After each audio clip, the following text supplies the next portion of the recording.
우리 다 함께 사도신경으로 우리의 신앙을 고백드리시면서 4월 15일 수요일 아침 예배를 우리 하나님 앞에 올려드립니다. 나는 전능하신 아버지 하나님, 천지의 창조주를 믿습니다. 나는 그의 유일하신 아들, 우리 주 예수 그리스도를 믿습니다. 그는 성령으로 잉태되어 동정녀 마리아에게서 나시고 본디오 빌라도에게 고난을 받아 십자가에 못 박혀 죽으시고 장사된 지 사흘 만에 죽은 자 가운데서 다시 살아나셨으며 하늘에 오르시어 전능하신 아버지 하나님 우편에 앉아 계시다가 거기로부터 살아있는 자와 죽은 자를 심판하러 오십니다. 나는 성령을 믿으며 거룩한 공교회와 성도의 교제와 죄를 용서받는 것과 몸의 부활과 영생을 믿습니다. 아멘. 우리 찬송 455장 함께 찬양 드리겠습니다.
오늘 함께 보실 하나님의 말씀은 마태복음 14장 13절로 21절 말씀입니다. 마태복음 14장 13절로 21절 말씀을 우리 한 목소리로 합독해서 말씀을 봅니다. 예수께서 들으시고 배를 타고 떠나사 따로 빈들에 가시니 무리가 듣고 여러 고을로부터 걸어서 따라간지라. 예수께서 나오사 큰 무리를 보시고 불쌍히 여기사 그 중에 있는 병자를 고쳐 주시니라. 저녁이 되매 제자들이 나와 이르되 이곳은 빈들이요 때도 이미 저물었으니 무리를 보내어 마을에 들어가 먹을 것을 사 먹게 하소서. 예수께서 이르시되 갈 것 없다 너희가 먹을 것을 주라. 제자들이 이르되 여기 우리에게 있는 것은 떡 5개와 물고기 2마리 뿐이니이다.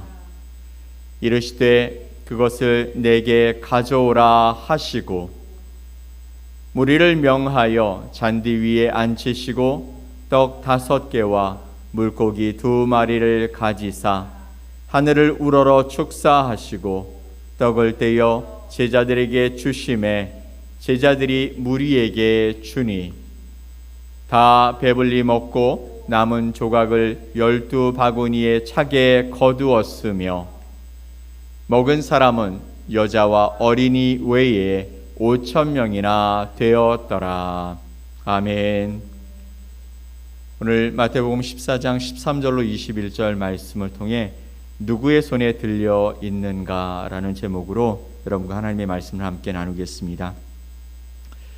우리는 하나님이 일하시는 방식에 대해서 나름대로의 기준을 가지고 살아갑니다. 충분히 준비되어야 쓰임받는다.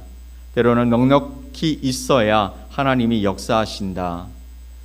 때로는 그것과 다르게 내게 아무것도 없어도 하나님은 하나님의 일을 하실 수 있다. 우리의 경험과 상식이 그렇게 말해왔기 때문에 우리는 그런 기준들을 가지고 살아갑니다. 그런데 오늘 마태복음 14장의 말씀은 우리의 그 익숙한 생각을 조용히 그러나 분명하게 뒤집어 엎고 계십니다. 이 본문은 오병이어라는 기적의 사건을 넘어서 하나님 나라가 어떻게 시작되어지고 또 어떻게 확장되어지는지를 보여주는 살아있는 말씀이기 때문입니다. 오늘 이 말씀을 통해 우리를 향하신 예수 그리스도의 마음을 함께 들어보기를 원하는 것이죠. 첫 번째, 예수님의 마음이 먼저 움직이신다라는 것이죠. 14절 말씀을 볼까요? 예수께서 나오사 큰 무리를 보시고 불쌍히 여기사 그 중에 있는 병자를 고쳐 주시니라. 아멘. 예수께서 나오사 큰 무리를 보셨고 그리고 어떻게 하셨다고요? 불쌍히 여기사 그 중에 있는 병자를 고쳐 주시니라 라고 말씀하셨습니다. 여기서 불쌍히 여기사라고 기록되고 있는데 이 단어는 단순한 동정이 아니라 창자가 뒤틀릴 만큼 깊은 곳에서부터 흔들리는 긍휼한 마음을 표현하고 있는 것이죠. 여러분, 창자가 뒤틀린다라는 그 표현 속에 숨겨져 있는 것이 무엇일까요? 아픔이죠. 그리고 정말 간절함이죠. 또 어떻게 보면 그것이 우리 안에서 내면에서부터 흘러나오는 강력함을 이야기하고 있습니다. 그 강력한 불쌍히 여기는 마음, 긍휼한 마음이 바로 예수님의 마음이었어요. 예수님의 마음이 그만큼 많이 움직였다라고 말씀하고 있는 것입니다. 여기서 우리가 놓치지 말아야 할 것이 있습니다. 어떤 것일까요? 무리들이 배고프다고 호소하기 이전에 예수님의 마음이 이미 먼저 움직이고 있었다라는 사실입니다.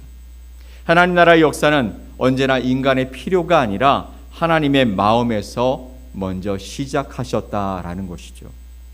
우리가 생각할 때 하나님 이것이 우리에게 필요합니다라고 하나님께 고백했을 때 하나님이 움직이시는 것이 아니라 하나님 우리를 바라보시며 야, 얘한테 이게 필요하겠구나라고 말씀하고 또 생각하시는 그 마음이 먼저 시작되었을 때 하나님의 역사가 드러나게 되어진다라는 것입니다.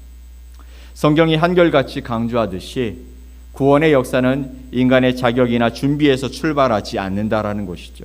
하나님의 마음이 먼저 쓰시고 먼저 찾아오셔서 시작되어지는 그것이 하나님의 역사였다라는 것입니다. 우리가 오늘 이 자리에 나올 수 있는 것 자체도 이미 하나님의 긍휼이 우리에게 먼저 임한 증거인 줄 믿습니다. 예수님은 오늘 여러분을 보시며 그 깊은 긍휼로 마음이 움직이고 계시는 줄 믿습니다. 우리가 알기 이전에 그분은 우리를 향해 이미 마음을 주셨고 그 마음을 통해 우리의 삶을 보듬으시고 함께 하시는 줄 믿으시기 바랍니다. 아멘. 두 번째, 해가 기울자 제자들은 예수님께 현실적인 제안을 하죠. 어떤 제안일까요? 저녁이 되매 제자들이 나와 이르되 이곳은 빈들이요 때도 이미 저물었으니 무리를 보내어 마을에 들어가 먹을 것을 사 먹게 하소서. 무리를 보내서 마을에서 먹을 것을 사 먹게 하소서. 많은 무리들이 예수님께 왔습니다. 나중에 21절 말씀에 보면 여자와 어린이 외에 5,000명의 남자들이 있었다라고 말합니다. 그러면 얼마나 많은 사람들이 모였을까요? 근데 그 사람들이 예수님의 말씀을 듣느라 때를 지냈던 것이죠. 시장했던 것입니다. 그들이 기진했던 것이죠. 그때 예수님이 그들을 바라보며 긍휼한 마음이 드셨어요. 근데 제자들이 나와 예수님께 말합니다. 예수님, 이미 저물었습니다. 그리고 이 사람들 지금 보니 많이 기진하고 힘들어 보입니다. 여긴 빈들이고 때가 저물었으니 무리를 마을로 보내서 그들 스스로 먹을 것을 사 먹게 하는 것이 좋을 것 같습니다. 틀린 말 아니죠. 상황을 정확하게 파악한 합리적인 판단처럼 보여집니다. 그런데요, 예수님은 전혀 다르게 말씀하고 계시죠. 16절 말씀에 예수님이 이렇게 말씀하고 계시는 것입니다. 예수께서 이르시되 갈 것 없다. 너희가 먹을 것을 주라. 갈 것 없다. 너희가 먹을 것을 주라. 예수님이 움직이실 때 얼마가 모일 것, 오늘은 몇 명이 모일 것이니까 이 사람들을 위해서 먹을 것을 준비해 가자라고 하신 것은 분명히 아니었습니다. 제자들도 그렇게 준비하라고 말씀하시는 예수님의 명령을 들은 적이 없습니다.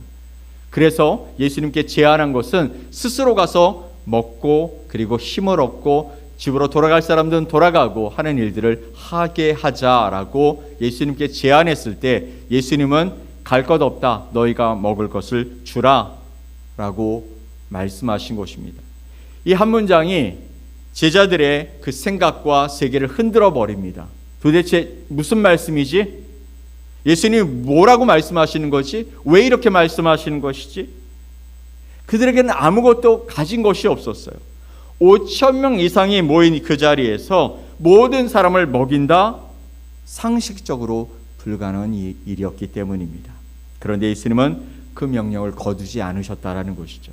왜냐하면 이 명령은 제자들의 능력을 보고 내리신 지시가 아니었기 때문입니다.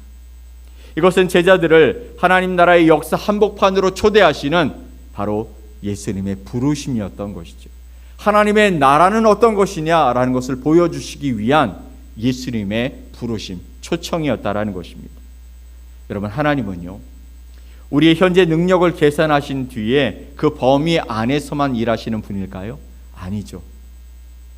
하나님은 당신의 뜻을 따라 명하시고 그 말씀에 순종하는 사람을 통해 역사를 이루어가시는 분이신 줄 믿습니다. 하나님의 뜻에 따라서 명령하시고 그 말씀에 순종하는 사람이 무엇을 가지고 있던지 간에 하나님의 뜻대로 역사하시는 분, 그분이 바로 하나님이신 것이죠. 그렇게 하나님의 나라에서는 내가 가진 것이 없다라는 사실이 순종하지 않아도 되는 이유가 되지 않는다라는 것입니다. 오히려 그 자리에서 하나님이 일하실 공간이 열려짐을 보게 하시는 것, 그것이 바로 하나님의 초청이고 하나님의 사역인 줄 믿습니다.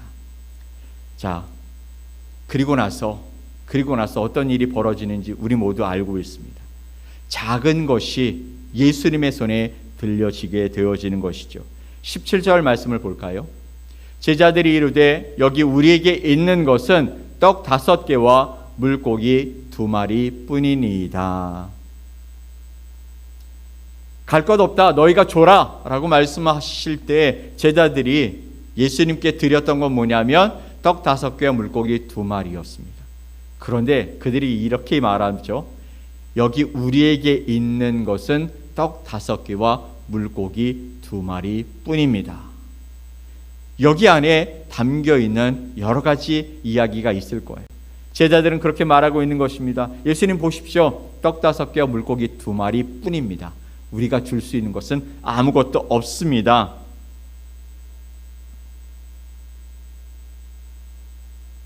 그런데 마태는요, 이 떡과 물고기가 어디서 왔는지, 누가 가져왔는지를 기록하고 있지 않습니다. 마태복음의 관심은요, 그 출처가 아니라 예수님의 명령 앞에 선 제자들의 순종과 이후 펼쳐지는 하나님의 기적의 역사였기 때문이죠. 그런데요, 이 동일한 사건을 기록한 요한복음 6장에서는 마태가 생략한 한 가지 중요한 장면을 담고 있습니다. 안드레가 예수님께 찾아와서 말하고 있죠. 여기 한 아이가 있는데요, 보리떡 5개와 물고기 2마리를 가지고 있습니다. 그러나 예수님, 그것이 이 많은 사람들에게 얼마나 되겠습니까? 안드레는 적극적으로 나가서 그 사람들이 가지고 있는 것이 무엇인지 다 찾아봤어요. 그리고 한 아이가 가지고 있는 이 도시락과 같은 떡 5개, 물고기 2마리를 찾아 예수님께 그 아이와 함께 데리고 왔습니다. 그리고 말하는 것입니다. 예수님, 이 사람들을 보십시오. 근데 저희가 가지고 있는 것은 이것뿐입니다. 이게 이 사람들에게 얼마나 되겠습니까? 이 한 아이의 도시락 정도밖에 안 되는 이것을 가지고 우리가 무엇을 할 수 있습니까? 복음서 기자마다 강조점이 다 다릅니다. 하지만 네 복음서, 4복음서가 모든 그 부분에 이 사건을 기록하고 있다라는 사실 자체가 이 말씀의 무게를 표현하고 있는 것이죠. 마태가 강조한 것은 너희가 주라는 예수님의 명령이었고, 요한이 포착한 것은 그 명령의 현장에 있었던 한 아이의 작은 헌신이었다라는 것입니다. 이 두 장면을 함께 놓고 보면 오늘 본문이 우리에게 전하려는 메시지가 더욱 선명해지는 것이죠. 하나님은 큰 자를 통해서만 일하지 아니하신다라는 것입니다. 아무도 주목하지 않는 작은 자의 것을 통해서 하나님의 가장 놀라운 역사가 시작될 수 있다라는 것을 우리에게 말씀해 주고 있는 것이죠. 그 작고 보잘것없어 보이는 그것이 누구의 손에 들렸다고요? 예수님의 손에 들렸다라는 것입니다. 예수님은 그것을 받으시고 하늘을 우러러 축사하시고 떼어 나누게 하셨어요. 여기서 축사하다라는 것은 단순한 식사 기도가 아니었어요. 하나님의 공급하심을 신뢰하며 감사의 표현으로 하나님 앞에 들려지는 것이었고요. 온전한 의탁과 고백의 기도였던 것입니다. 여러분, 이 축사하시다라는 이 부분은요, 우리에게 분명한 진리를 선포하고 있습니다. 기적은 인간의 헌신이 만들어내는 결과가 결코 아니다라는 것입니다. 하나님의 주권적인 역사 안에서 그분이 선택하신 도구를 통해 나타나는 하나님의 능력이 뭐라고요? 하나님의 기적인 것입니다. 그 작은 도시락은 기적의 원인이 아니라 하나님이 사용하시기로 결정하신 도구였던 것이죠. 모든 영광은 오직 그 작은 것을 받으시고 풍성하게 하신 예수 그리스도께 있었던 것입니다. 우리가 가지고 있는 것, 그것은 보잘것없고 작은 것일지도 모르겠습니다. 그런데 그것을 주님의 손에 들려줬을 때 주님이 놀랍게 역사하시고 그것을 통해 우리가 상상할 수 없는 기적의 역사를 이루실 수 있다라는 사실이 우리에게 얼마나 큰 위로가 되는 줄 모르겠습니다. 사실 결과는 놀라웠죠. 모든 사람이 먹었습니다. 모든 사람이 배불렀습니다. 그리고 12바구니가 남았다라는 것이죠. 여기서 12바구니라는 숫자는 우연의 숫자가 아닙니다. 이스라엘 12지파를 떠올리게 하는 이 숫자는 하나님의 언약 백성들을 향하신 하나님의 풍성함이며 하나님의 기적의 역사이며 넘치게 공급해 주시겠다고 약속하시는 하나님의 선언인 것입니다. 이 풍성함의 이유가 어디에 있습니까? 처음부터 많이 가지고 있었던 것이 아닙니다. 그 작은 것이 예수님의 손에 들려졌기 때문이죠. 위치가 바뀌었을 때 모든 것이 바뀌더라는 것입니다. 사랑하는 여러분, 우리는 지금도 이렇게 말합니다. 나는 너무 부족합니다. 내 믿음도 내 시간도 내 능력도 너무나 보잘것없습니다. 그 고백 틀린 것 아닙니다. 그러나 그 자금이 주님 앞에 나왔을 때, 바로 하나님 앞에 들려졌을 때, 예수 그리스도 앞에 보여졌을 때 그 놀라운 역사가 우리 가운데 임하게 되는 줄 믿습니다. 우리가 작기 때문에 주님 앞에 나가지 않아도 되어지는 이유가 될 수 없다라는 사실을 주님은 우리에게 말씀하고 계시는 것이죠. 하나님은 우리에게 네가 얼마나 가지고 있느냐 묻지 아니하시죠. 하나님이 물으시는 것은 오직 하나, 그것이 지금 누구의 손에 들려 있느냐, 네가 가지고 있느냐, 내가 가지고 있느냐 묻고 계시는 것입니다. 사랑하는 성도 여러분, 이 아침 우리의 삶, 우리가 가지고 있는 모든 것을 주님의 손에 들려드리시기 원합니다. 넉넉지 않은 우리의 시간, 충분하지 않은 우리의 물질, 특별하지 보이지 아니하는 우리의 재능, 그리고 여전히 연약하고 흔들리는 우리의 믿음까지 그 모든 것이 바로 예수님의 손에 들려지기를 간절히 소망합니다. 요한이 기록된 대로 보잘것없는 물고기 그리고 떡덩이가 그 아이의 손에 있을 때에는 그 아이 혼자 먹을 수밖에 없는 보잘것없는 하루치 도시락이었을 것입니다. 그러나 예수님의 손에 들려졌을 때 그것은 5,000명을 먹이고도 남는 풍성함으로 남을 수 있는 기적의 역사가 되었다라는 것이죠. 마태가 기록한 대로 너희가 주라는 이 명령은 오늘 저와 여러분에게도 여전히 살아있는 명령이 되는 줄 믿습니다. 준비가 완벽해지기를 바라지 마십시오. 기다리지 마십시오. 지금의 부족함 그대로 주님 앞에 드리시기를 간절히 소망합니다. 예수님의 손에 들려졌을 때 그것은 더 이상 작은 것이 아니죠. 그것은 바로 하나님 나라의 도구로 쓰여질 놀라운 도구가 되는 줄 믿습니다.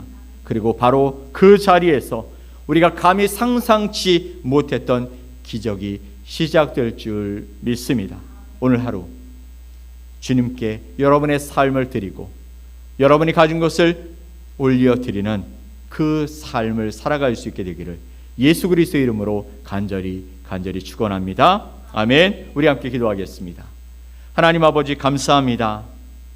오늘도 우리의 삶을 통해 하나님의 놀라운 역사가 이루어질 것을 믿습니다. 그럼에도 부족하고 연약한 우리의 마음을 바라보며 여전히 내 손을 펴지 못하고 주님께 드리지 못하는 우리의 연약함을 주님 앞에 내려놓사오니 주여 우리와 함께 하셔서 우리 안에 있는 이 작은 것이 주님께로 옮겨졌을 때 일어날 놀라운 기적을 바라볼 수 있는 믿음이 우리에게 있게 하여 주시옵소서. 주님을 바라봅니다. 주님과 함께 걷는 것이 우리에게 기쁨이 되고 소망이 되고 아버지 하나님께서 우리에게 말씀하시는 그 말씀을 듣는 것이 우리에게 큰 은혜가 되는 아름다운 삶이 오늘 하루도 펼쳐지게 하여 주시옵소서. 작은 아이의 그 헌신을 통하여 하나님 그곳에 모인 자들이 모두 배불렀고 모든 자들이 풍성함으로 하나님의 나라를 발견하고 그 안에서 하나님 안에서의 풍성함을 누렸던 것처럼 오늘도 우리의 삶에 그런 하나님의 풍성함이 우리를 통해 이 땅에 흘러갈 수 있도록 우리를 사용해 주시옵소서. 움켜쥐지 않고 하나님의 손에 들려지는 아름다운 삶을 살아가는 거룩한 주의 백성들이 될 수 있게 하여 주옵소서. 그렇게 사용하실 주님을 기대하며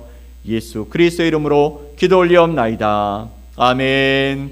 하늘에 계신 우리 아버지여, 이름이 거룩히 여김을 받으시오며 나라가 임하시오며 뜻이 하늘에서 이루어진 것 같이 땅에서도 이루어지이다. 오늘 우리에게 일용할 양식을 주시옵고 우리가 우리에게 죄 지은 죄를 사하여 준 것 같이 우리 죄를 사하여 주시옵고 우리를 시험에 들게 하지 마시옵고 다만 악에서 구하시옵소서. 나라와 권세와 영광이 아버지께 영원히 있사옵나이다. 아멘.